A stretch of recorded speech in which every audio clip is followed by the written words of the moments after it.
Deep work is basically the flow state that allows you to be a lot more productive. So if you've ever felt in the zone, and it could be during a workout, it could be you're writing a paper, whatever that case may be, you're 5 to 10x more productive than you might be otherwise. And the reason I started getting interested in this is I think that everybody's attention spans are very frayed from social media, from even like the music that we listen to these days, right? Like all these like mashups. It's like 7 seconds of this song, 8 seconds of that song, and it's like my attention span is nothing. Hey, welcome to my channel. My name is Christy Yoder, host of the Master Delegator Podcast.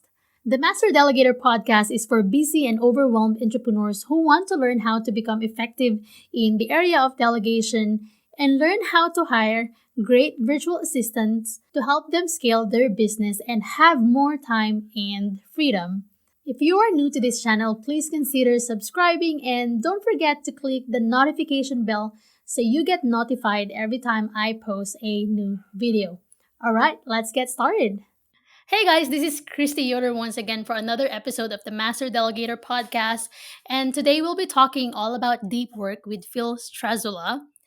If you don't know what deep work is or don't know how to get to that state, then this episode is for you. But before we dive in, let me introduce to you my podcast guest for today. Phil is an entrepreneur and the founder of Select Software Reviews, a website dedicated to helping HR and recruiting teams to find and buy the right software through in depth expert advice. Phil started his career working in venture capital before getting his MBA from Harvard Business School. So, welcome, Phil, to the Master Delegator podcast. Thank you for showing up today. I know you have a busy day today, so I appreciate your presence today at the show. So, before we begin, would you mind telling us a little bit more about yourself and what exactly you do? Yeah, sure. And thanks for having me. I'm excited about the conversation. So I am a bit of a business nerd, I guess. I started investing in the stock market when I was 12. I always have been interested in kind of, business type stuff, and like how does, I don't know, this like desk get in front of me, right? Like who makes this desk and why do they make it and who makes it different? And like business is sort of like a framework, I guess, Yeah. that helps me understand the world. Beyond sort of my professional life, I have a newborn son, so he's 3 months old. You asked me earlier what time I usually get up in the morning, and it depends a lot on how hungry he is, I guess. Um, Aw. Before he was born, I had other hobbies as well. I like to cook and do yoga and play golf and ski. And I live in Boston, so for very short summers, I like to go and kayak and swim and fish and stuff like that. So, yeah, just somebody that likes to enjoy my life, the whole work-life balance thing, which is a little bit how I got into deep work, and also, of course, why I delegate a lot of stuff in my business. That's cool. So now that you have a newborn baby, your new hobby now is to just, stare at your baby. Right, exactly. And when he goes to sleep at night, my wife and I just like look at photos of him on our phones, which is really sad. But Aw.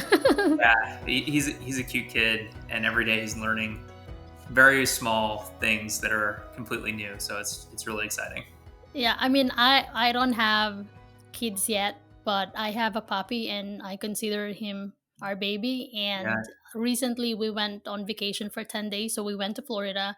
And so nobody within our family can watch him because they also have their own life. And so we took him to the doggy boarding. And so we weren't able to see him for 10 days. And I missed him a lot. And I told my husband, you know what? He's just a puppy, and I really miss him. It's like I'm super attached to him. Like how much more if it's a human being, if it's your baby, right? So right yeah. now we're like we adore.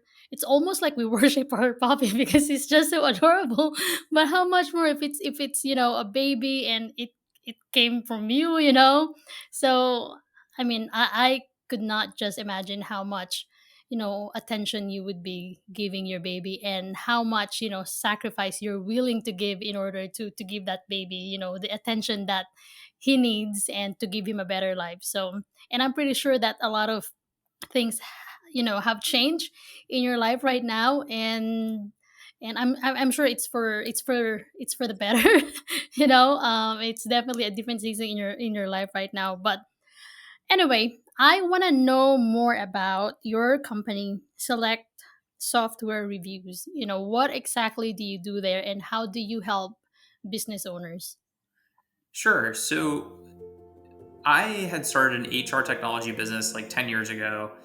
And after about 7 years, I hired somebody to replace me on a day to day basis. And what I realized throughout building that business is that most companies really struggle with what tools to buy. So if you're a business and you're like, we need a new payroll system, there's 500 payroll systems. You need a new recruiting system. There's thousands of recruiting systems. So how do you know what to buy, what price to pay, how to implement it, how to get the value out of it, etc. It's really, really hard. It's not the main part of what your job is. And so a lot of people really struggle with it. So what we do is we spend a ton of time researching all the different tools, and we say, hey, if you're a small company and you want to do video interviews, here's the best tool. If you're a big company and you need an employee engagement solution, here's the best tool. And also, like, here's how much you should pay for it, because the salesperson might tell you it's $100,000, but you can actually get it for $75,000 or something like that. So that's kind of the stuff we do, and we publish it all on our blog. It's all ad supported, so it's free for anybody to go on and research. And the business is about 3 years old now. We have about 100,000 companies a month use it to do their research on HR technology, and hopefully that number will keep growing. Yeah, sounds like you guys have really grown within 3 years. So do you also like offer consulting, like if somebody, like if a CEO would want to talk to you, like, hey, I'm not really sure about this payroll system, is this something you can help me with, or do you have a team who can help me set up this system for me? So we don't. We do have a short list of consultants. So if you need a consultant, we're basically like, here's somebody we can introduce you to. And then we also have a community. So many times people can go into our community and ask a really specific question, and people will get back to them with really great answers, and that will help you, and you don't have to pay a consultant. Mm-hmm. Cool. And you mentioned earlier that you kind of started being, a business nerd when you were 12 years old. If you don't mind me asking, how old are you now? 36, 36. So that's been like, I'm not good with math. 24 Help me out years. here. 24 years. Yeah. Wow. So in the last 24 years, what have you been learning so far in terms of business growth or business success? A lot. I've learned a lot of very specific tactical things from my entrepreneurial ventures. So I taught myself how to program, taught myself SEO, how to do B2B sales, all these different things. And so those have been really interesting. And then I think my MBA curriculum, as well as my time working in venture capital, gave me a kind of a more high level understanding of frameworks to think about, markets or even individual companies. So I've learned a lot. I'm probably like a B plus at a lot of different things. I don't know if I'm an A plus at anything, but I kind of know a little bit about marketing, about sales, about programming, all these different things, finance. So So you're kind of like jack of all trades. jack of all trades, master of none, basically, is what Yeah. I am. I mean, I'm kind of like that too. Like I basically know everything out there, but I'm not a master of anything. Like I know how to play guitar, just the basic ones, but I don't know how to shred. I know how to play keyboard, but without without notes or chords, I won't be able to play the keyboard. So I kind of know how to do little things here and there, but I don't know how to do them without full guidance from the internet. If Yeah. that makes sense. Are you familiar with I don't exactly know what they consider their self as, but are you familiar with the newsletter website? I don't know what exact term is, but the name is Morning Brew by any chance? Mhm. You're Yeah. familiar with that? Okay. Yeah, because you're talking about, like business, understanding the business and the marketing analytics and all that kind of stuff. I recently signed up sign up for one of their courses, which is called MBQ. So they teach us, about business analytics and being your own CFO. And Mm. so the reason why I mentioned that is it's kind of like Harvard online learning, which is not the same as what you did because you went there for an MBA. So is it like a physical class? Yeah, it's in person. Okay. How as far as I know, people who go to Harvard are like nerds. Is that true, or is that just a Or what? Sorry. conspiracy? Nerds. Um, I I mean, don't. you consider yourself as one, so maybe. Yeah, I think there's lots of different flavors of the university. Like, I think the business school tends to be less so. There's a lot of like former athletes, like even professional, like NFL players, MLB players, etc. But everybody probably is at their core pretty nerdy as well. Yeah, yeah, that's true. I don't know what I'm nerd at. That's something to process. Something I need to process later on. But anyway, I want to talk about how you were able to grow your business. But before you tell us about the good part, tell us about the challenges you had. Growing a business. Yeah, I think one of the biggest challenges for this is just that I didn't really know where to start. So I probably started like 15 or more iterations of this company before this one kind of took off.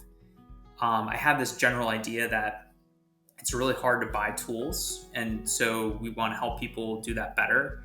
And there are many different ways you can tackle that problem. We could have started with a community. Um, we could have started with better salespeople and how to train salespeople or how to find the best salespeople. We did this thing called a community or expert council. So there were just like lots and lots of iterations of this, and none of them worked. And I'm glad that it probably only took like 6 months to kind of get through all those different iterations. But it was definitely challenging because it was like, all right, like what's ever gonna kind of click here and allow us to grow? And that was very discouraging. And actually, I remember when I hired a bunch of interns for the summer, and it was like March of 2019, and I was like, I kind of want to just give up on this, and I didn't because the interns were coming that summer. And I'm glad I didn't give up because really that summer we kind of turned a corner. Thanks to the interns, you didn't give up because Yeah, they're exactly. coming. I'm Yeah, just kidding. seriously. Um, wow. I mean, did you bootstrap your business? Yes. It's a very capital light business. So I know how to, program. I know how to do SEO and marketing and all this other stuff. So I basically just did all the jobs when we started and Mm-hmm. got it to a point where it was generating enough money to start hiring employees. Are you sick and tired of being overwhelmed and afraid you'll never scale your business? Meet Smart VAs. Unlike many virtual assistant agencies that only assign one dedicated virtual assistant, we provide flexibility for growing businesses by assigning a team of experienced virtual assistants that can do different tasks to support your continuous growth. Visit smartvas.online to book a free discovery call and start growing your business.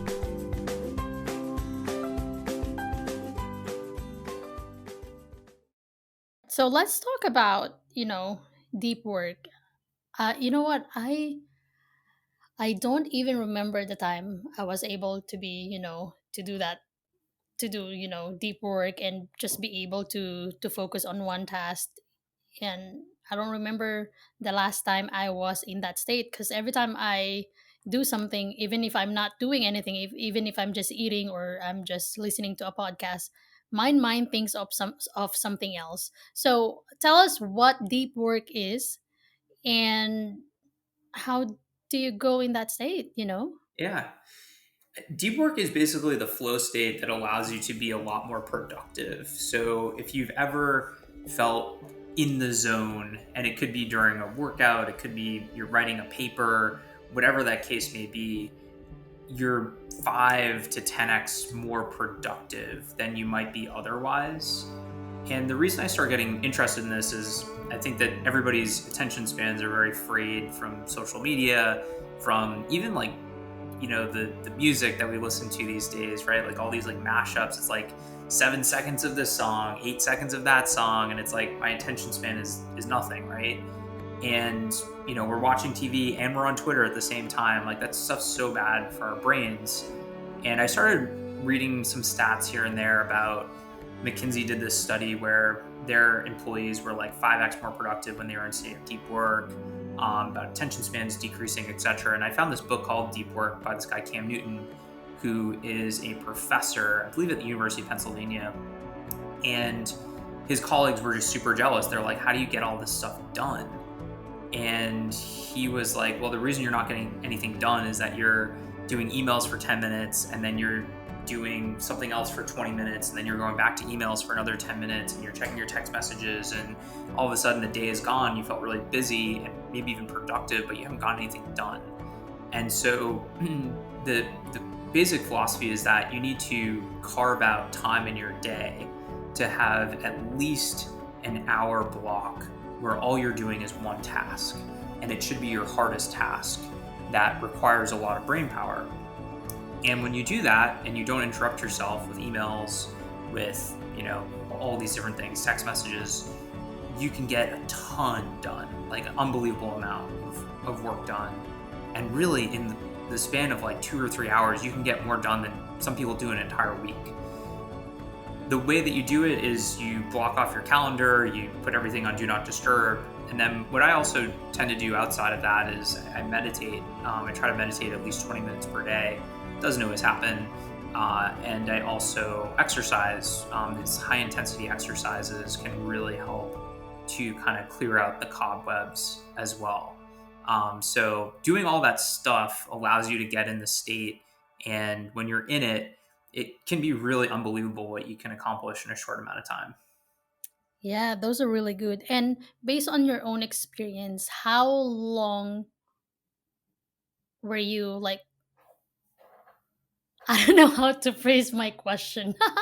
That's so funny. Anyway, what I want to ask is that why only block like 1 hour per task? Why not 2 hours or 3 hours? Is it because if you go beyond 1 hour, there's a high tendency that you may get distracted?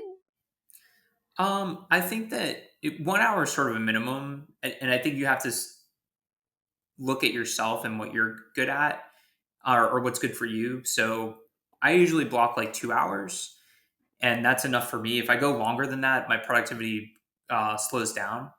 And so, like in the morning, I'll block off 2 hours, get stuff done, and then I might have a phone call that I need to go on to, right? I have to look at my emails and answer those. I have to look at my Slack messages.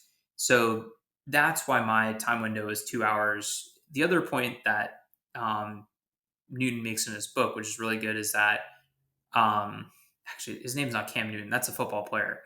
His name is Cam something else, and I'm blanking on it right now. But the guy that wrote the book, whatever his name is, he Let makes me the point Google of, that for you. yeah, please do.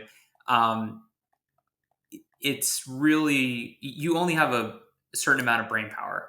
And so you waste it on all these different things. You waste it on, what do I wear today? What do I eat tonight for dinner? And for your deep work, you only have so much. Nobody can do deep work for 8 hours a day. It's just insane. So that's kind of why I cap it. Okay, and is 2 hours the longest time you've been in that state?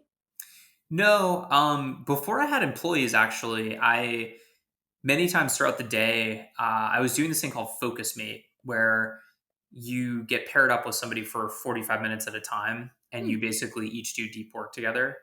And Interesting. yeah, it's actually extremely effective. So sorry, what's the name of the app again? Focus Mate. Is So this a paid app? I think it's free up until a certain number of sessions per month or something like that. Okay. And then it might be like $5. but you basically get paired up with somebody random all over the world. And many times they're like a PhD student. And you say the first 30 seconds is, what are you going to get done? And they're like, I'm going to write 2 pages. And you're like, what are you going to get done? I'm going to, whatever, do this task. And then there's sort of like a social contract that you will do this. And then for 45 minutes you work. And then the last 30 seconds you say, what did you get done? And so I was doing like That's 6. scary when when you're asked like, what did you get done today? Yeah, no, that's a big part of it is accountability. Even Yeah. though it's a stranger, you're never going to see this person again. You put it in the chat, and maybe you put like 3 things in the chat, and then you update them like, hey, I just got first page done, and second page done, whatever, right? And it's this like weird social contract that works. And I was probably doing like 6 of those sessions a day at my peak. So close to 6 hours of deep work, and I was getting a tremendous amount done. But then I had to delegate, so I had to get employees, and they destroy your deep work. Basically. Now you teach them how to deep work. Exactly. Yeah, exactly. Now I'm All just a right. manager. I don't do any work anymore. Cool. Awesome. That's good. Um, so is the author that you're trying to remember, is his name Cal Newport? Is that correct? Cal Newport. Yeah, That's Cal it. Newport. Not Cam Newton. All right. So how do you make sure that you don't get interrupted while you are in deep work? Like, what are some practical ways that you do to? um, Block it off on your calendar. Turn your phone to do not disturb. Turn your email off, and just tell your teammates, your roommates, your whoever's around, hey, I'm going to be gone for 2 hours, and that's it. You know, Hmm. Yeah, it sounds so simple, right? But it's hard to do. it's very hard to do, and Yeah. I think it's very intimidating. But the nice thing is, so like a big part of this research shows that it takes you, and this is for hard tasks. This isn't for like, writing a 1-line email or something. This is for like computer programming, Yeah. writing, creative task design, web development. It takes your brain like 10 or 15 minutes just to kind of get in the flow of what you're doing. And so most people, what they do is they get in, they do something for 15 minutes, and then they're like, oh, what? Some of my friends WhatsApp me. Okay. Yeah. Okay. I'm back now, right? And you just lost 15 minutes by checking your WhatsApp for 2 minutes. So yeah, you just got to do it, and then you'll be really happy that you did. And if you can't do it on your own, use FocusMate. Yeah, right. It takes so much discipline in order um to get to where you want to be.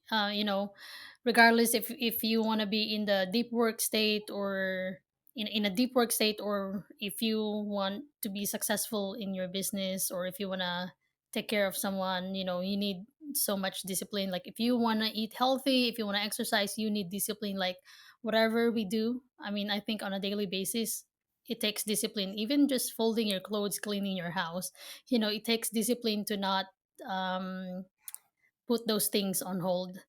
All right. So you mentioned that you have employees and that you don't do, tasks anymore. I'm sure you have like tasks that you still do as a CEO, as the manager. But how do you make sure that you delegate effectively to your employees?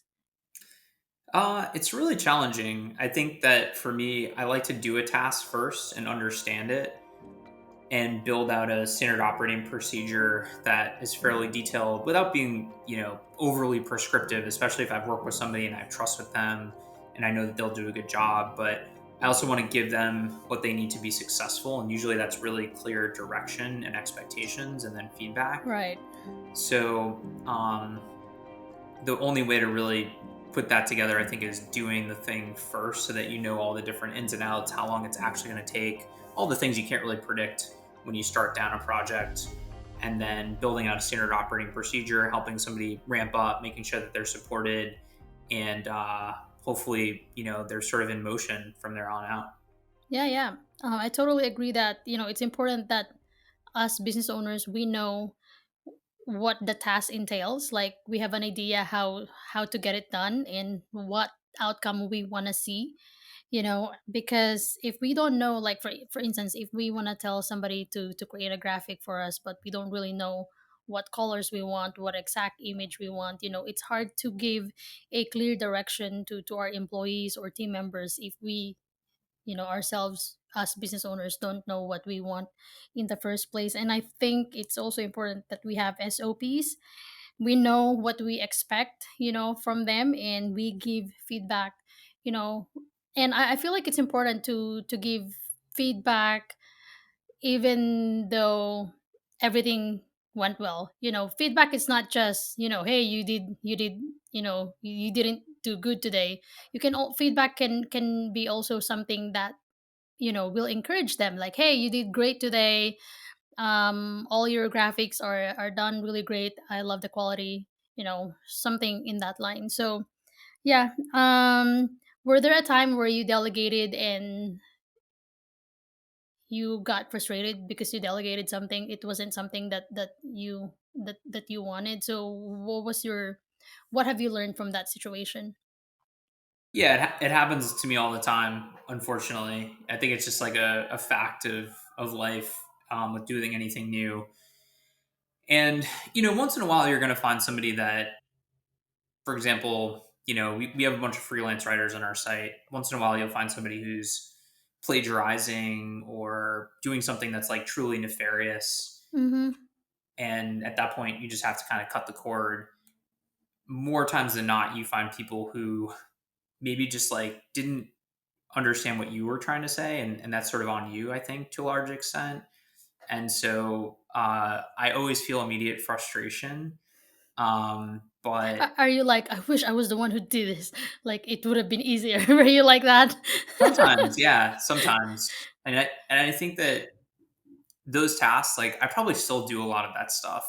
Mm. But if it becomes such a big part of your day that it's taking up on a consistent 5 hours a week, that's something you shouldn't be doing. So you need to just kind of find the right person to help you out with it, compensate them appropriately, help them out. And if they do a bad job, then it's like, okay, like here's what I was thinking about. Why didn't this come out the way that I wanted it? How did you interpret this? Do you have the right skill set? Is it a gap in expectations? Is it a gap in the initial instructions, etc.? And just sort of diagnose that problem, because getting angry about it is not going to solve anybody's issue. Mm-hmm. And in fact, I think what happens many times is people who you're working with, most people are used to bosses that aren't the best. And so if you can be a good boss, then you can retain that person for a really long time. And I'm really lucky. Like we've, you know, have extremely low churn of our employees and even our contractors at our business, because I think we just really try to be empathetic and make them successful. That's really good. I think communication plays an important role in delegation, and as well as relationship building, a relationship with your team members, because sometimes when you know someone really well, even, you know sometimes when you're talking with your friends and you're saying something and you're not even done with your sentence, but your friend under understood you already. Sometimes it's like that, like you know a person really well to the point where you finish each other's sentences, or what the other person is thinking about. But anyway, this has been a great interview, Phil. Thank you so much for all the value that you've added to this show. Where can people find you online? Of course. Yeah. Thanks for having me. Phil Strazzulla, with two Z's and two L's.com is a blog that I somewhat infrequently update. LinkedIn's a good place to find me. I'm the only Phil Strazzulla with two Z's and two L's out there in the world. And then if you're looking to buy HR software, go to selectsoftwarereviews.com. Awesome. Well, thank you so much for your time today, Phil. Thank you.